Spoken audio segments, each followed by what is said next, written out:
নাইয়া রে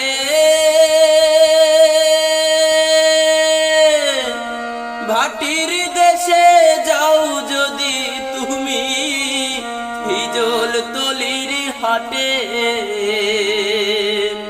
ভাটির দেশে যাও যদি তুমি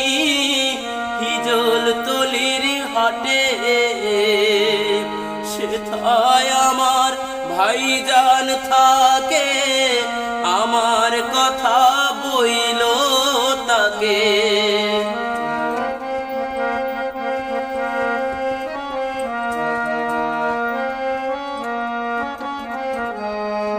সেথায় আমার ভাইজান থাকে আমার কথা বইল তাকে মইলাম দুঃখে জইলা খুব দূরে যাও চইলা নাইয়া রে